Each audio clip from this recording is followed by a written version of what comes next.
Hi, and welcome to this session on how to sell profitable advisory services.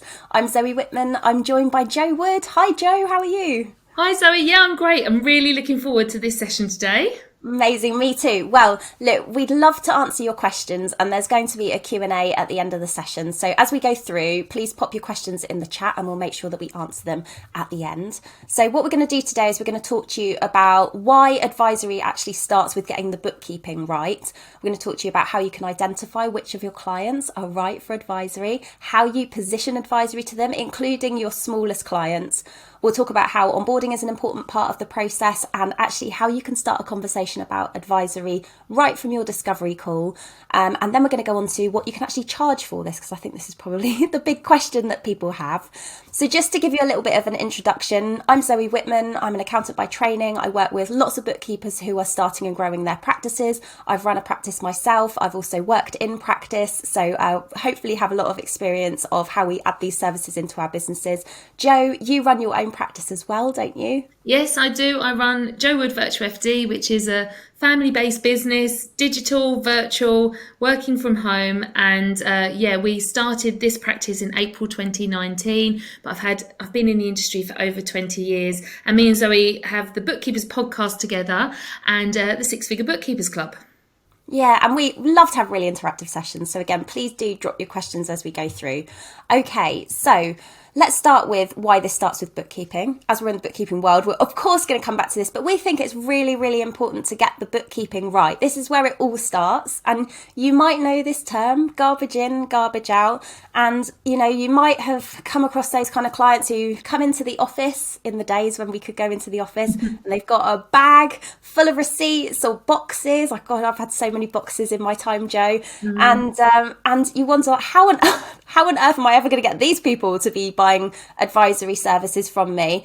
Do you know, actually, maybe what we should do is just go back and just talk about what actually is advisory. Should we do that?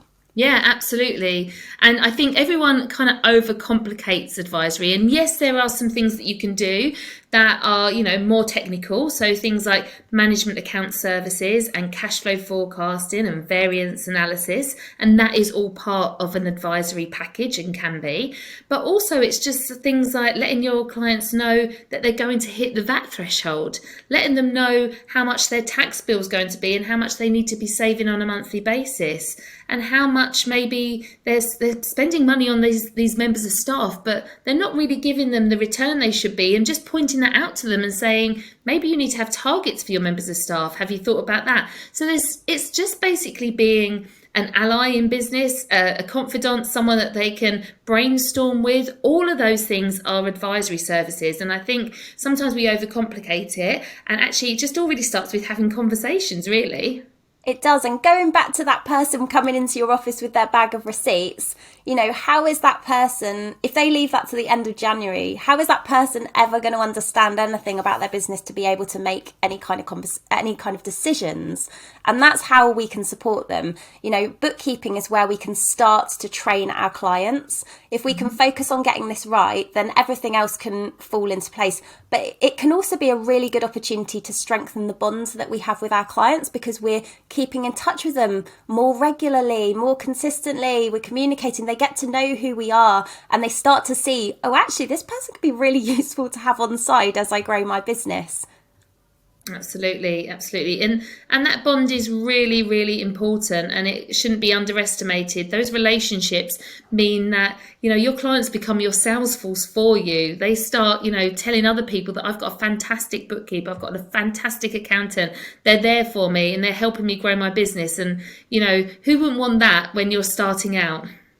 Yeah. So, and having that, just even having that cash flow forecast, like you can't even have a conversation about cash flow forecasting. If the bookkeeping isn't up to date, you can't do anything. So, we have to get this right as our groundwork, the first thing that we do when we're thinking about advisory services.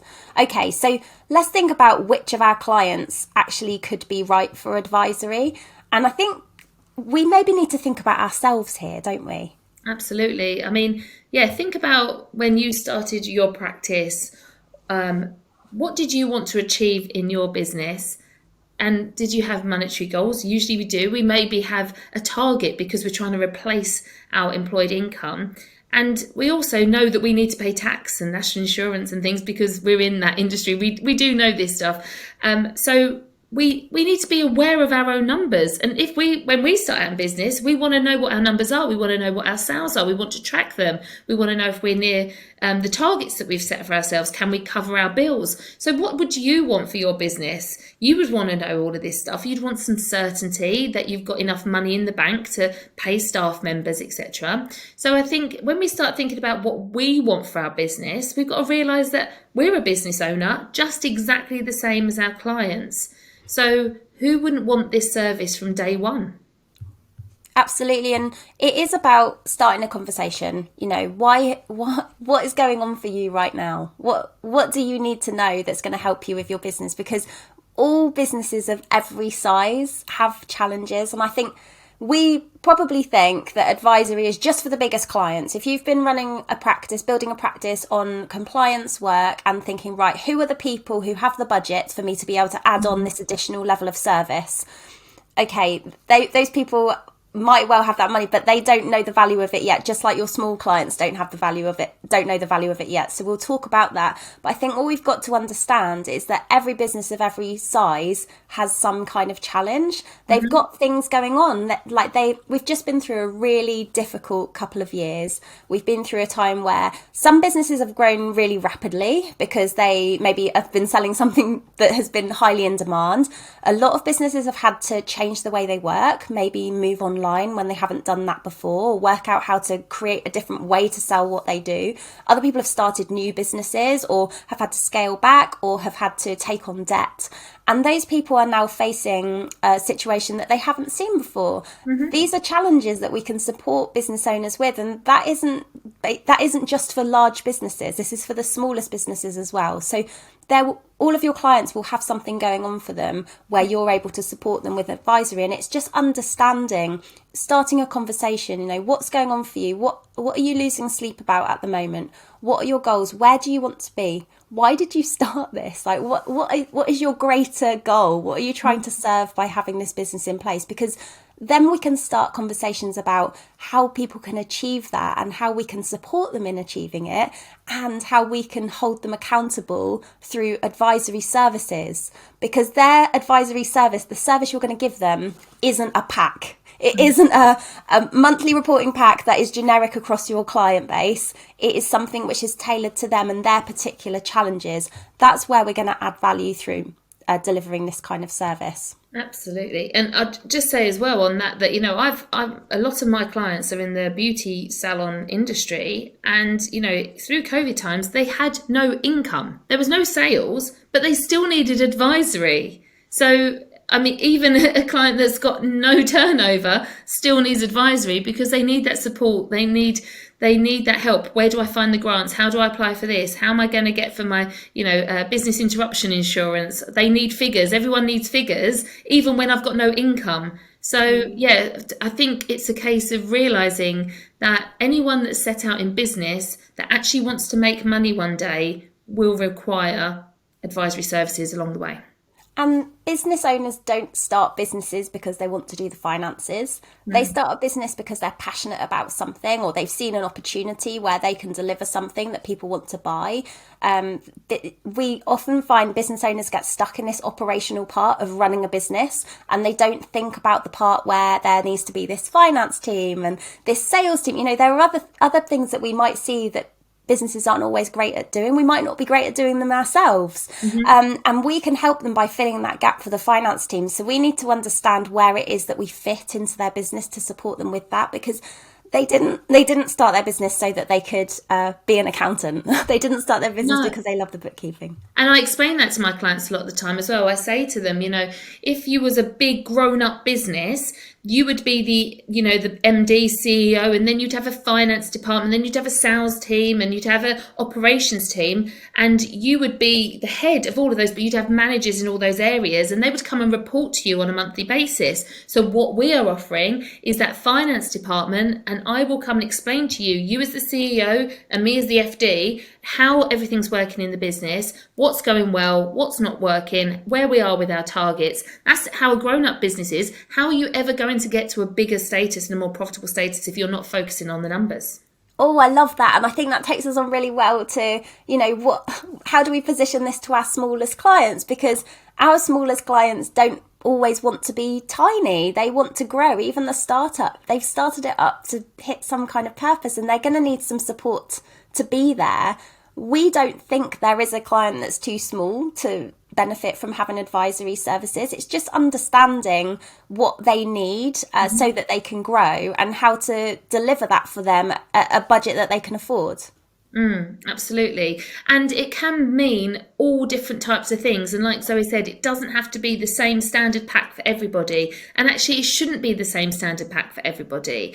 I mean, I do have a bit of a niche, so I am able to offer similar because they're in the similar industry, and I know what they're all wanting to see and the KPIs they're trying to reach, etc. And also I can offer a bit of benchmarking because I'm industry specific, which is great, and that's great. But not every one of my clients wants to see the same thing. It's an individual thing. They've all got different goals. So how can we report exactly the same? And also it's about how they want to be communicated with. All of these things can be very, worked out so that it works for the client, and everybody's different. They're all human. They might be in the same industry, but they might take on information in a different way. So we really have to take that into account. Oh, I think that's really important, isn't it? We've all got our own way of communicating. We've all got our own way that we like to receive information, or that we're going to be responsive. When we go back to the bookkeeping part of things, the way that people will benefit from being communicated to about their, like, what's outstanding in their bank rec is going to vary from person to person. There's bound to be someone who isn't going to like a massive email with a big list of these are the receipts I need from you today. Absolutely. So yeah, we found that WhatsApp groups with our clients really work. And I use video a lot to communicate with my clients and break down what the management report's saying, and jumping on Zoom calls all the time, things like that, and I've just found that upping the communication and focusing more on the bookkeeping has led to massive improvements in the information we're able to provide our clients, and then they're able to make better business decisions. Yeah, absolutely. So how do we make this affordable for our smallest clients? Because this is probably the thing we fear the most. Like, we're thinking, okay, there's a massive opportunity for me here. I get finance, I get accountancy. I know I can give people these projections and forecasts and KPIs that are going to help them hit their goals. But I have no idea. Like, they're not going to say yes. Like, I just want to speak to the biggest clients because I know they've got the budget for it. We think that your smallest clients need this. The small clients probably don't see the value of it. They've probably never heard of it before, because there's no one out there going, look, I'm going to help you to grow your business. They don't expect that when they pick up the phone to the accountant down the road or ring up a bookkeeper. They don't expect you to say, oh, what are your goals in business? What are you hoping for? Where do you want to be in 5 years? How can we help you to grow in that way? But when you start having that conversation and helping them see what is actually possible for them in their business, then it starts to have a value, because who doesn't want to achieve these things that they really are, set out in business for? So there are some people, though, who are going to say, look, I can't afford this right now, and we need to talk about that. Do you have what do you do at the moment, Jo? If one of your clients says I can't afford it, how do you position it to them? So firstly, I make sure that they understand the value and the benefits of it. And then I say to them, okay, so maybe they can't afford the monthly service. So maybe we'd look at making it a quarterly service, or maybe, in some scenarios, maybe it's an annual service. But remember, my service is like the non-negotiable is that we're doing the bookkeeping regularly. So they're always going to have access to that information. If they was to message me and say, oh my goodness, I'm going for a mortgage, I need to know what this year's turnover is going to be, we can kind of, we can start working things out for them because we have that information, and then they start seeing the benefit, really do. But what we do is we make a plan of, okay, so where would you need to be in your business? What profit would you need to be making so that you could afford these services? And then we can get you next to the next goal, which is their big dreams and their big goals. So it's about having the conversation again. Okay, what would your business need to look like? Okay, so how can we help you to get there? Let's break it down. So if your turnover needs to be this, and you've got this amount, this is usually sole traders that are on their own, and you've got these amount of hours to work. What do you need to be, what's your daily target for sales? And then, okay, so how are you going to be marketing that? How are you going to be branding yourself to get those out? What are the services you're going to be offering? What higher end services are you going to be offering rather than lower end so that you can be more profitable? So you can still have these conversations and offer them the opportunity. Don't keep it all to yourself. Share it with them, and they will remember that you were the one that helped them put this in place. And then they can grow, and then and you can revisit with them and say, and also put it in the date in the diary. Okay, shall we have a chat in a quarter's time to see how close you are to that goal, and have that quick conversation, because you will benefit from this long term. Yeah, I've put this little slide up with this woman. I know your clients based generally in the beauty industry, and a lot of those people work on their own. Maybe they are renting a chair in a salon, let's say, and they're doing their treatments and they're a sole trader, but they don't want to be doing the work all the time. They probably didn't start the business so they could be earning a very low amount. I heard a stat the other day that the average salon in the UK is earning or turning over less than £100,000. Now think that those people have some kind of support in there. There are costs involved. What's the profit going to be there? And a lot of those people don't have their the other beauticians, hairdressers in the salon on payroll because of paying for pensions. So they have those people in as sole traders, freelancers. But what would it mean to them if actually they could bring in people, they could pay those people properly so that they could deliver this really high-end service which would help boost their profits in their business? If only they knew how to do that, if only they had someone who was accountable to take them on that journey, help them see it. Because like we've said, they haven't set their business up to think about the financial part of it. They've set up a business because they are good at beauty or whatever it is they sell. But if we can show them the way, because if you're in a niche industry, if you have a niche, that's fantastic because you can benchmark like Joe does. But if you can just give them the insight of, look, I've seen other businesses, they're trying this is working really well. Have you thought about that? Or what could this look like? What happens if you add extra services while the client is in the chair? Getting them thinking bigger, thinking more about the goals and the real reason that they set up their business, because we get so stuck in the day-to-day operational part of running our businesses that we forget about why we set it up in the first place. And actually we have this brilliant role that we can play where we can bring people back to why they're here, why they're in business, and actually, look, I can get you there. Let me help you to work towards this. I feel really excited to talk about it because we've got this brilliant opportunity to open people's eyes. As long as we have the data in front of us, if we can be good at being on top of that stuff, we can start these conversations about like, why here? What do you want to do? Let's make a plan.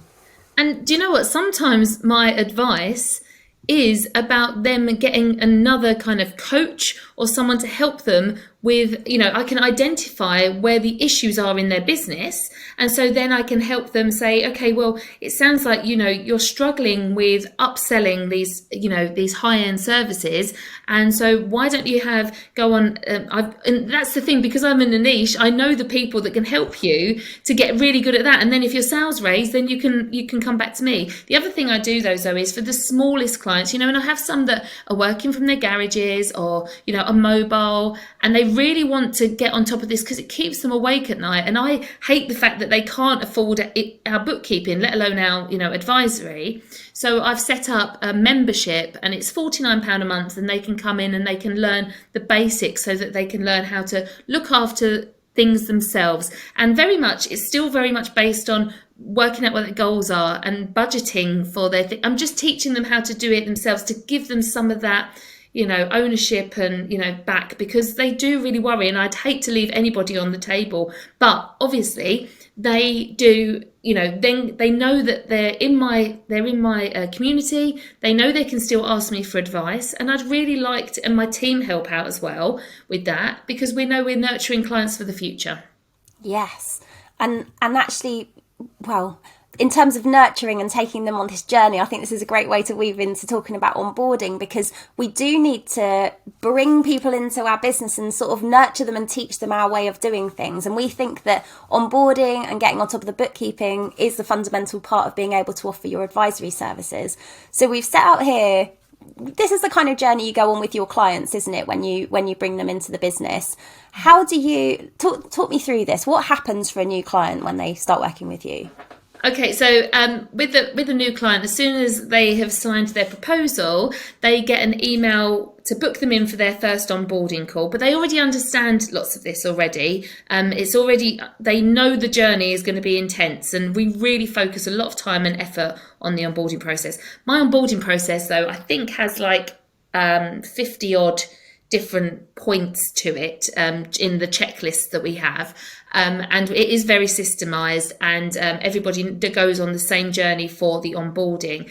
And so when we get them on the first call, it's very much about getting them used to the software, downloading the applications on their phone, making sure that they send their first receipt over and showing them how it turns up at our end, explaining to them how we can link up lots of their online accounts so that we can automatically download their invoices on their behalf. We might get access to PayPal or Stripe and then download and then set up the bank feeds. We very much kind of do all of the tech but with them and make them understand they are with us, and we invite them onto this tech as well. It's theirs, they're paying for the software, and we show them how, what access they can have and what things look like. So we really do a lot of that. We also make sure we go through the money laundering regulations on there. We explain to them how it's really important. We make sure we've got their client due diligence, things like that. And then we talk to them about, just revisit what the last accountant provided for them, and are they happy for us now to write the clearance letter? Because when we start onboarding, it's very quick, but I always like to have that nod of the head and make sure that they're very sure that they want us to go ahead and get the clearance, because lots of people have a lot of relationships, with their old accountants, and they don't, I don't want to mess anything up, because that, again, everything's based on relationships. So I don't want to mess that up at the beginning, because that would really, tarnish our relationship. And then I explain to them that, this is going to be really intense, and they're going to be in this onboarding kind of process until everything's up to date and we are happy that they are a fully qualified trained client as such, really. And so we meet with them every week for 15 minutes after that first hour call, and but we set up a WhatsApp group with them straight away afterwards. So we will be talking to them lots within that first week, because we will have downloaded the bank feeds, etc., and we'll start having questions for them. So we'll start sending them the missing items and things before that first meeting. So when they turn up, they'll be like, "Oh, I didn't know where to find this." Most of the time, to be fair though, when I turn up for that first meeting, they've already had so much of a chat and conversations with their account manager. They're really fine, and they've already started to get into the flow. But it gives us an opportunity, and they know that they're going to be meeting with us every week for 15 minutes until this is sorted. So that's a really good incentive, is like to get them. They don't want to be meeting with us every week. They want to get on with their business, but they know that they have to do this in order so that we can get the information to them as and when they need it. I love the idea of setting the rules. Like, this is how we're going to work. This is what you're going to do. Also giving people ownership of their own software. So when people know that this is the way you work, but also that you are there for them. And this is what it is. We keep talking about relationships. We keep coming back to it, letting them know that you're available. You're here to answer their questions, that they can pick up the phone or send you a message in WhatsApp. Helps them to know that when something else comes up later on, which may well be your way into offering advisory services, that you're there, because they get to know you. It's not like a faceless service that they just touch once a year. And what happens, Jo, because you know what people get, this is a new habit. This is probably a new way of working for them. They maybe haven't worked with someone who does it like this before. And it's about building these strong foundations, building this habit, a bit like starting the gym in the new year. It takes a while to get into it, and we need to be held accountable, and we need someone checking in and saying, yes, you've done it, you're up to date, your bank's reconciled, or, these are the things that I need from you. And sometimes you stop going to the gym and you need someone to just pick up the phone and say, where are you? We're kind of waiting for you. What happens for you if someone drops out of that loop and they aren't doing their bookkeeping like you thought they've been trained to do? Absolutely. And it happens because life happens, and, people get ill or they break a leg or something, things happen and they can't get to do what they wanted to do. And that's fine. the beauty is, because we are in such close contact, we pick up on this very, very quickly, and we're able to ask them what's happening, what's going on, is there anything we can do to support you? If it's simply as like just jumping on a Zoom call with them and it's a bit of a backlog and they've been on holiday for a couple of weeks and they just want our help to get that sorted, that's fine. But recently I had somebody, and I was going to do a management accounts video, and the first page was all missing items, which we never have. And so I reached out to her and said, it sounds like, you're having a bit of a time of it. And she said, I really am. I said, okay, what we're going to do is we're going to take you back into the onboarding process. Let's go back in, and we're going to meet with you every week again until we're back up to date. And actually we did that. I think we've done 2 meetings with her. And yesterday I heard that she's only got 5 missing transactions, and she was getting them over to us last night. So honestly, it's time consuming, and we are putting in a lot of effort. But they know that we're part of their team, and when we've got their backs, and we're holding them accountable, and we're not going to let them lose this. They've worked too hard, and we are a bit like a PT on their case. I love that. And you can actually start this whole conversation before the onboarding. You can actually start this like training process and understanding of the way you work together, and the understanding that you're there for them and you're interested in their business and helping them hit their goals right back on the discovery call. How do you do that? How do you get people ready for advisory before you've even had a call with them? So I think we said earlier about like the rules of the game, it's about setting out the rules of the game very, very quickly. So usually when somebody like reaches out to you, they'll say something like, oh, can you give me a price for my tax return? I'm leaving mine. The price has gone up. I'm not doing this anymore. I want to come to you. What's the price? So I have to explain to them that, I'd really like to have a chat with them. I need to understand and learn about their business, see how we can help and work together. Here is a calendar link for my calendar, because I'm setting out, even though it's very subliminal, that my time is precious and I only talk to certain people at certain hours of the day. And this is my availability for you, rather than what I used to do. Oh, this is a rough price, and when are you available for me to phone you to chat? So it's very slight kind of differences, but it really does set that scene right from day one. So we do that, and then they're sitting and they've got it all automated, and they've got their calendars turned up, and there's a text message that they receive as well. So it's all like, wow, this is organised. And then they turn up, and then we have the conversation. And really that conversation needs to be them talking more than you talking. You need to be asking lots of questions. You need to be asking why they're in this. Try and find out what their passion is and what made them write that message to you or the email to you to ask you. What was the thing that broke the camel's back that they're like, I cannot do this anymore? Because once you understand that pain point, you can work out how you can serve them and how you can make that part go away, and they never have to worry about that again. And that's really what they want to know. So you can talk about their business. I always talk about their goals as well, and their dreams, and what's the point of the business. And then I go through very in detail the proposal, but I explain to them and let them know all about the advisory services that they can have. Now, it might not be for them right now, and that's absolutely fine, but I quote for my full package every single time. And then I might say, and I stay quiet at the end, because they're just having a think. They might come back and say, yes, that's fine. Some of them say, well, it's a bit much right now, but I'm going to keep that in my mind for future because I'd love to have that service. I kind of tell them what the gold-plated service is. And then I go down, well, what about if we look at the quarterly service? And if they can't afford that, then that's absolutely fine.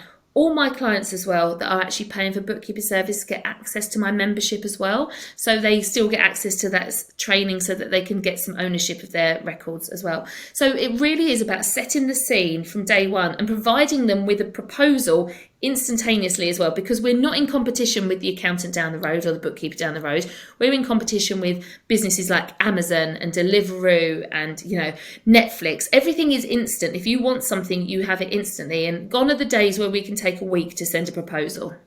Yeah, and the benefit of showing them that, hey, I can do this just at a touch of a button, really feeds into the idea that actually if you can be on top of your bookkeeping and the few things I'm asking you for every week at the touch of a button, I can then give you the numbers that you need right now to make that decision. Because if you're losing sleep about a challenge in your business, or you're wondering how on earth am I ever going to hit that goal that I set myself, you need to know the answer. Like, you want to know, what does it look like? You don't want to be sitting wondering, waiting till 9 months after the end of the tax year to go, oh, well, maybe I'm closer than I don't know. You want to know that right now. That is the benefit of working into real-time space, so we can make it work in our favour as well. Okay, let's talk about your gold standard, Jo, and let's talk about the pricing. So I think this is probably what everyone wants to know. What can we actually charge for advisory? And you said that maybe people won't be able to afford it on day one. But I think a lot of this comes back to the value. And we've been talking a lot about people's goals and where they want to be in the future and how we can help them to hit those goals. This is what it comes back to, isn't it? This is the real value. It isn't just a reporting pack that they're going to get. Like, tick, your bank's reconciled. Here's a nice report that you're never going to look at again. Yeah. What we need to make sure they understand is that the information we can give them helps them with their challenges, helps them to hit their goals in the future, helps them make decisions and plans, whether they're going to hire some extra staff, whether they can get a bigger office, whether they should launch that other product or service that they've been thinking about, whether something is a complete waste of their time, whether they're going to register for VAT, all of that kind of stuff. So how do you position this for your smallest clients? Let's start there. If you've got someone who's turning over maybe £25,000, they're a sole trader, obviously they want to grow, but they don't really know how or what that looks like. What do you offer to them? Oh, well, I offer the full package, and I have clients that are paying for that. So they get the bookkeeping. If they needed payroll, the client I'm thinking of doesn't need payroll. They're sole trader. Obviously at 25,000, they're not VAT registered, and they need their personal tax return done every year. And I complete for them a monthly management report, which has got KPIs on it, which tells them what they turned over last month. We compare last month to the month before, so they can see comparison month on month. But they're a seasonal business, so I also compare last month to the same month last year, because that gives them a better comparison as to whether they're growing. And I'm there as a support with regards to WhatsApp and everything. But I record a video for that management report, because I feel that they're in an industry. They understand so much about skin and all of this stuff, but they do not understand finances, and it scares them. So I think a video kind of softens it a little bit, and I think sometimes listening and watching and just in a different form can really help them actually grasp what's being said. So I do that, send off a video with the PDF attached, and then I meet up with them on a monthly basis for a 20-minute meeting where we go through cash flow forecasting. Obviously, the bookkeeping is done 100% at the point that I'm about to go into that call, and we can forecast what's going to be happening. And obviously, these businesses grow with this kind of support. They grow because I'm holding them accountable to their goals. We set goals for the next month. We talk about marketing plans. We talk about where they're going to be advertising, what's working well. And I offer that support like a finance director would do in a finance meeting at the end of the month with a CEO. I offer that. And we just talk as business owners about what's going on, what's coming up, what could work, and how much time's available, whether the kids are going to be off school and they're going to have less availability, all those kind of things, and try and make a plan. And my job is to hold her accountable to that plan. And the price that I'm charging for someone like that is about £200 a month. And yeah, if they didn't have the extra services of the advisory, it would be much cheaper, obviously. But they're using it. The value is definitely worth that, because they're able to grow. They're able to take more money out of their business. So yes, they start off at 25,000 turnover, but they're not going to be there for long. Absolutely, and it's in our interest to help our clients be successful. If they're successful, they are a higher fee payer for the future. So their success is our success. And we have this knowledge. We're building businesses as well. So why would we not be sharing that and having those conversations with our clients and being at their level? It's about seeing ourselves as more than someone who's just a service provider. It's about being that confidant, as you described it, Jo, being there for them, ready to answer their questions and talk to them about their challenges and work out the way to go. Okay, so how about a bigger business then? So let's say a business that's turning over £1 million or more. What sort of support would they expect to receive, and how might you price something like that? Yeah, so we've got a client that's 1.5 million. They've only got a couple of members of staff, mainly contractors, CIS. So we're offering payroll, auto enrolment, CIS services. They also want our help with figuring out who they need to pay suppliers wise. So we provide them with the age payables lists every week. We also offer credit control, and we've actually managed to bring in hundreds of thousands of pounds worth of old debt by doing using the system we use to bring in the funds, and then we offer management accounts, and we offer monthly cash flow forecasting, but we also offer targets, budgets, and variance analysis as well. So, and then the compliance on top, corporation tax and accounts and personal tax returns and VAT returns. So basically, they are having everything that we could possibly offer. They're going for the whole package, and it's a large size business. And we charge them $2,200 a month. So that's our biggest client that we've got. But like I said, we've brought him in hundreds of thousands of pounds worth of old debt. Some of it was back to 2014, and we've managed to get this money in. So the value to him, he's like, wow, I've got a whole department. I can ask all these questions to anyone. And for the first time ever, I'm getting answers. And and he moved to us from a traditional accountancy firm that was offering the VAT and the payroll and the annual accounts, but no conversations. Yeah, and I think that is a brilliant way to round this up, really. It's about having the conversation with the client. What would it mean to you if you could do this particular thing for this client you've just mentioned? Recover all of that debt they didn't even think they were ever going to see again. Of course, it makes sense to be paying somebody £2,000. If you were bringing someone into your team, you'd expect to be paying them more than that. So, think about what this means to them, because I think we often, we undersell ourselves always in this profession. We've really got to be aware of it. There is a mindset challenge here with pricing, but we really need to think about the value we're giving our clients. If we can help our client grow from 100,000 turnover to £1 million turnover and really hit the goals that they've set themselves, like the whole reason they actually went into business, that is really worth a great deal to them. So we've really got to remember how much we can add to the clients we're working with. So we're going to wrap up with some takeaways for you. Hopefully you've enjoyed this session, and do remember to ask some questions. We'd love to take these after this session. Takeaways then. Absolutely, we have to come back to the bookkeeping. Really, really critical for success. If you're going to be able to give advice at the touch of a button, the bookkeeping needs to be up to date. All of your clients are going to need some form of advisory wherever they are in their journey. Even if they're just starting out, you can help them grow. They have greater plans. There's something beneath that goal they've set. It isn't just a financial target. It's about a feeling for them, what it means for them and their family, or what they can do in their time around their business. Start the conversation about advisory from day one, before you even speak to you on the phone. Just set the scene for how you're going to be working together and how you can support them. Build it into the onboarding process. I love what Joe said about quote for your gold standard package, and then show them, actually we can make this more affordable if we remove this and this and this, but ultimately here's how we can get you to a point where you want to be paying this for this level of support.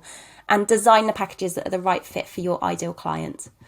Well, we really hope you've enjoyed this session. I'm Zoe Whitman. I'm here with Joe Wood, and you can connect with us at the link underneath here. Thank you so much for your time. Do ask some questions and we'll be taking them in a second.